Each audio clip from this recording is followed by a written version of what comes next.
నీదే ఒక బతుక. ఎందుకే అరుస్తావు? పోతే పోయినాయి.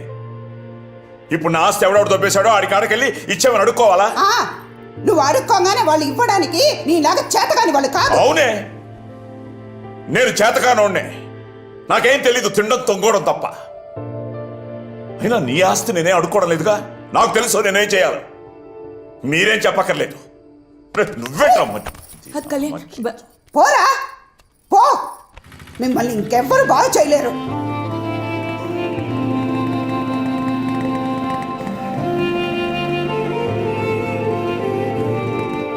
అసలు వీడు ఇప్పుడు దాకా తాగి తాగి పోగొట్టింది సరిపోక ఇప్పుడు మీకు ఉన్న పరువు ప్రతిష్టాన్ని కూడా రోడ్డుకి ఇద్దామని చూస్తున్నాడా? ఏమైంది వదినా? అవ్వడానికి ఇంకేముంది? కళ్యాణ మండపాన్ని తాకట్టు పెట్టే అంత స్థితికి దిగజారిపోయాడు వాడు. తాకట్ట? నువ్వు ఒక్కదానివి. ఆ తాకట్టు పాపారావు దగ్గర కళ్యాణ మండపాన్ని తాకట్టు పెట్టి 25 లక్షలు ఇప్పించుకున్నాడట. జలసాలు చేసి దాన్ని కూడా పోగొడితే కానీ వీడికి మనశ్శాంతి ఉంటుందే. ఏమంటున్నావు? నేను ఎంత అరిసినా వీడి చెవున ఎక్కించుకోడు. ఇదిగో ఈ కొంప కానీ ఇంతో అంత మర్యాద ఉందంటే ఆ మండపం వల్లనే. దాన్ని కూడా పోగొట్టి మా నాన్నకున్న గౌరవాన్ని చెడగొట్టొద్దని చెప్పు. నా పెళ్ళైన తర్వాత మీ తాత నన్ను ఒక్కటే అడిగాడు, ఎలా అయినా కళ్యాణ మండపాన్ని కాపాడుకోమని. మీ తాత చివరి రోజుల్లో చాలా బాధపడినాడు. ఈ రోజు ఇలా అవుతుందని ఆయనకు ముందే తెలుసు. అందుకే కళ్యాణ మండపాన్ని నా పేరుని రాసిపెట్టినాడు. మీ నాయనకి ఎంత చెప్పినా నేను అరిచినట్టే ఉంటుంది. నా బాధ అర్థం కాదు. నీకు చెప్తావంటే నువ్వేం పట్లట్టే ఉంటావు. ఇప్పటికి 20 సార్లు చెప్పుంటాను. నువ్వేమో అమెరికా పోతానో అంటానే ఉంటావు. బయట నుంచి వచ్చిందాన్ని నేను చెప్తున్నాను. శ్రీ రాజలక్ష్మి కళ్యాణ మండపం అంటే ఎంత గొప్ప పేరుందో తెలుసా?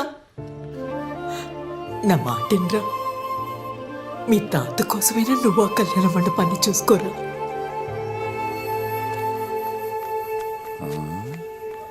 వీడొచ్చాడేంటి? అమ్మ కొడుకులు కలిశారంటే రోజు ఉండేదానికంటే ఈరోజు డోసు ఎక్కువ ఉంటుందన్నమాట. దో వచ్చినాడు చూడు మీ నాయన. ఏదో యుద్ధంలో 100 మంది తలకాయలు నరికిన యోధుడిలాగా. నీ అమ్మ, నీ ఒక్క తలకాయ నరికితే చాలు ప్రశాంతంగా ఉండొచ్చు. మామ నాన్న కాదురా కట్టప్ప, శివగామి.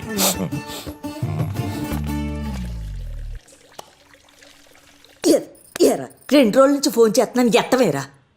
ఇంట్లో ఒక ఆడదుంది, అది ఏమైంది? పట్టించుకునేది నీకేమైతుంది? అయితే గీతే ఏమన్నా నాకు కావాలి. ఎప్పుడు చూడు లోడ లోడ లోడ వాగుడు. మొగుడన్నాక బాధ్యతతో ఉండాలి, అప్పుడే ఇల్లు సక్రంగా ఉంటది. ఇదిగో ఇలా ఉన్నదంతా ఊడ్చుకుంటూ పోతే అప్పుడు అందరం కలిసి రోడ్డు మీద పడాలి. ఈ నాయన ఏ టైంలో దీనికి శాంతి అని పేరు పెట్టినాడో గాని నాకు మనశ్శాంతి లేకుండా చేస్తుంది. 2 రోజుల ఇంటూ తిని మహా ఎలా పెట్టాడు చూడు. రే చూడరా మీ నాయన్ని, ఈ బడిలోకి వెళ్ళే పిల్లాళ్ళ ఇలా పాపిడిట ఎలా దూకుంటున్నాడు. ఇప్పుడు నన్ను ఏం చేయమంటావే? భరతనాట్యం చేయమంటావా? భరతనాట్యం సిగ్గులుండరా మీకు అసలు? ఈ కొంపలో నీకు విలువ లేదు. తండ్రిలా ఎవరైనా చూస్తున్నాడా? భర్తలా ఎవరైనా చూస్తున్నారా? ఇక నువ్వు ఈ కొంపలో ఒక్క క్షణం కూడా ఉండకూడదు.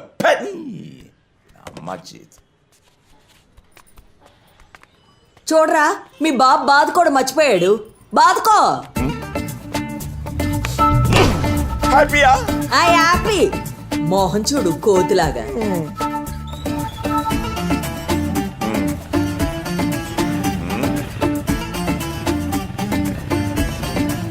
తీరా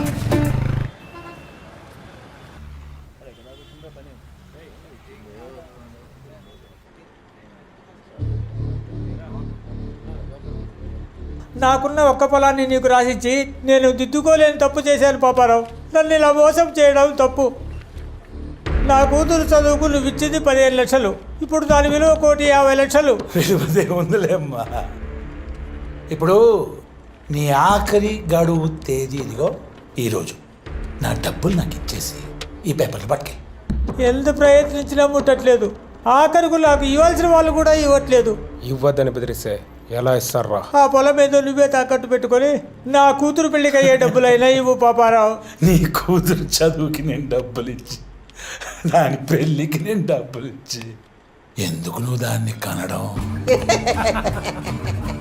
అలా అనకు పాపారావు, నీకు దండం పెడతాను. నాకు ఈ పొలం తప్ప ఏరే దిక్కు లేదు. వాడు మూర్ఖుడురా, వాడు ఇవ్వడు. ఇంకా పెద్ద ఏమనక ముందు ఇక్కడి నుంచి తీసుకెళ్ళిపో. రేపో మాపో పోయిందని ఇలా మోసం చేయడం తప్పు పాపారావు. డబ్బు లేనప్పుడు అంత హంగు ఆర్పాటం ఎందుకయ్యా? ఏ సత్రంలోనే పెళ్లి చేసుకుంటే డబ్బు ఉన్నాడు ఒకే జీవితం కావాలనుకున్నా, డబ్బు లేనోడు ఒకే జీవితం కావాలనుకున్నా. వాడికి మనకి వ్యత్యాసం ఉండదు బాబా. వీళ్ళకి ఎవడు బుద్ధి చెప్తాడు? The girl said, "Mama, she want the room shake."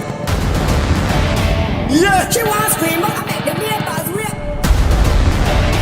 Hey. Me say, wait, look up, it's a wife in the earthquake. The pussy get hot down, the body start bake. Me jack through the pussy, yeah, me ఏం తాత రేపు నెలలో కూతురు పెళ్లి పెట్టుకున్నట్టున్నావుగా?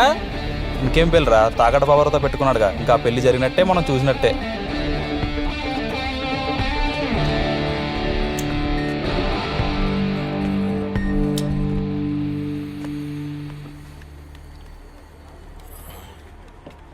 ఎవరు బాబు నువ్వు? SR కళ్యాణ మండపం వారసుడు సార్. ఓరు ధర్మగాడి కొడుకు నువ్వు. మీ అయ్యతో మాట్లాడమంట కదరా నువ్వు? బాగుపడే లక్షణాలు ఉంటాయి కదా ఈ కొరనా కొడుకులకి. నీతో కొంచెం మాట్లాడాలి.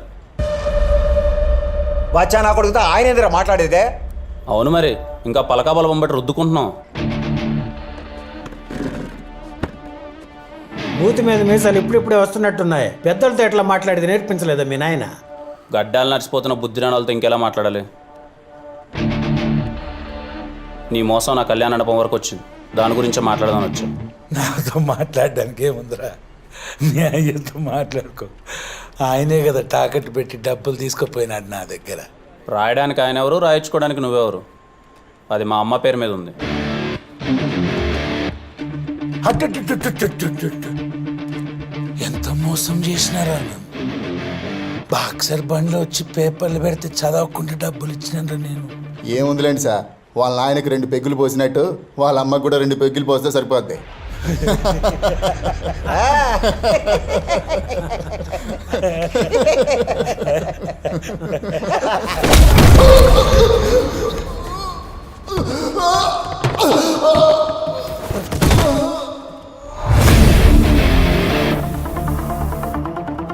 అమ్మలకి పెగ్గుపోయడం ఏంటన్నా? బుద్ధి లేకపోతే కానీ.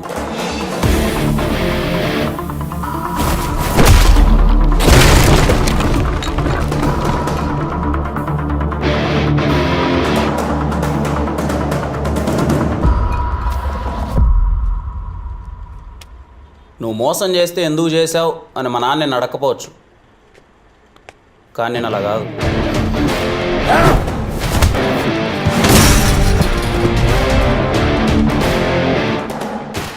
24 గంటలు కుర్రాలు బాగుపడాలి అని అంకుల్. మీరు బాగుపడరా? Very disappointed uncle. మమ్మల్ని గెలకద్దు, మేము బాగుపడతాం.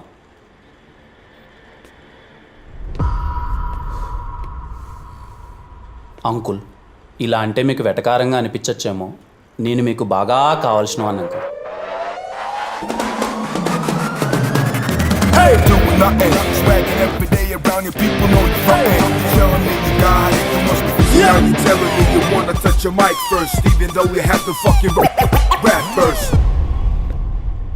అన్ని లేపండ్రా. రే పాపారావు గడి సింధు వాళ్ళ నాన్న తెలుసుకోవడం ఎందుకు వాడితో గొడవ పెట్టుకున్నావు? బ్రో, నువ్వు మనసులో ఏ బాధ పెట్టుకుని డెసిషన్ తీసుకుంటున్నావో నాకైతే అర్థం కావట్లేదు. ఇప్పుడు దీనికి వెళ్ళిన ఆయన ఏమంటాడో?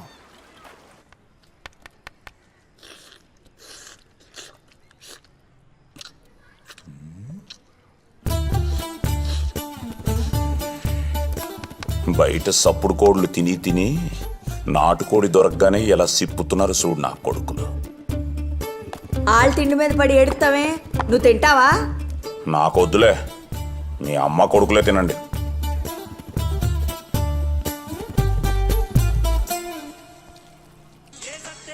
ఏ గొడవ లేదు సత్తే ఏ గోళ లేదు బుట్టే ప్రతిగోడు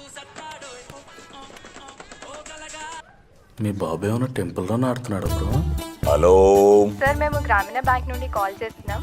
మీరు ఆవులు కానీ గొర్రెలు కానీ పెట్టుకుంటామంటే మేము లోన్ ఇస్తాం సార్. ఈడ చాలా గొర్రెలు ఉన్నాయిలేమ్మా, మాకు వద్దులే. ఏందో మంచి ముక్కలో నేను పెట్టిన పడతాయి. మీ నాయన ఏం చేస్తాడు? Father uncle. సరిగ్గా చెప్పు, ఇప్పటికే సవద్దు. Church father uncle. మీ ఫాదరు నిన్ను కాలేజీకి ఎందుకు పంపిస్తున్నాడు? చదువుకోవడానికి అంకుల్. మరి చదువుకోకుండా ఎందుకు ఈడ అడక్క తింటున్నావు? తినే. అలా నోరేసుకుని అరుస్తావెందుకు? ఆయన అలాగే అంటాడు, మీరు తినండి రా. అమ్మా మహాతల్లి, కాసేపు ఆపు, మేము మాట్లాడుతున్నాగా. చదువుకోవాల్సిన టైంలో చదువుకోకపోతే ఇలాగే పెళ్ళాం చేత అనిపించుకోవాల్సి వస్తుంది. మీ చదివేదో మీరు ఏడవండి.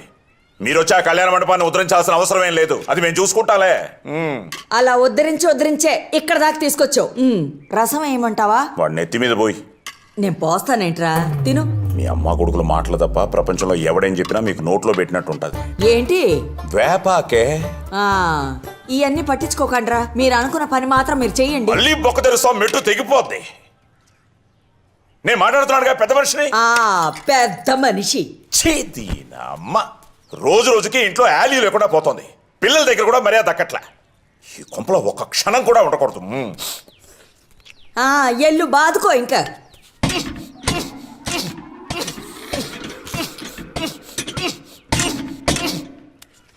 ఆపమనరా నువ్వు నాకు.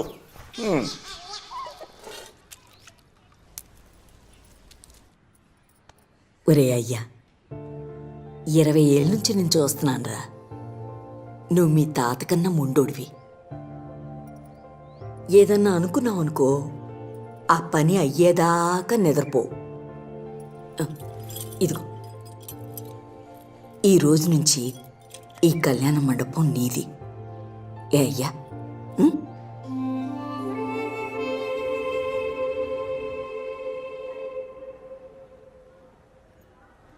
ఏంటి మహానుభావులంతా కట్టగట్టుకొచ్చేసారు?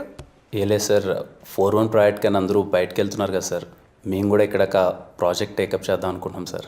ఏం ప్రాజెక్ట్ రోయ్? మా ఎస్ఆర్ కళ్యాణ మండపం ఉంది కదా సార్, అది రీఓపెన్ చేసి పెళ్ళిళ్ళు చేద్దాం అనుకుంటున్నాం సార్. ఏంటి నిజంగానే? మేమంతా బిజినెస్ మైండ్ సెట్స్ కదా సార్, సో బిజినెస్ చేద్దాం అనుకుంటున్నాం. అవునరా, ఇంతకీ నువ్వు ఎన్నో ఇయర్ చదువుతున్నావు? 6th year. 6th year. ఇంకా ఎన్నేళ్ళు చదువుదాం అనుకుంటున్నావు నాయన? అంటే ఇది వర్కౌట్ అవుదనే బిజినెస్ చేద్దాం అనుకుంటున్నాం. బిజినెస్? నా ఇన్నేళ్ళ ఎక్స్పీరియన్స్లో మీ అంత ఎదవలు నేను చూడలేదురా. మీరు కాలేజీ నుంచి వెళ్ళిపోతానంటే ఆనందించేది ఫస్ట్ నేనే. ఎందుకంటే మీ నలుగురు వల్ల కనీసం 40 మంది చెడిపోకుండా ఉంటారు. ఎలా కళ్యాణ్, నిజమేనా? మీరు మరీ అలా అడిగితే ఏం చెప్తాం సార్. సరే, మీ చావు మీరు చావండి, వెళ్ళండి.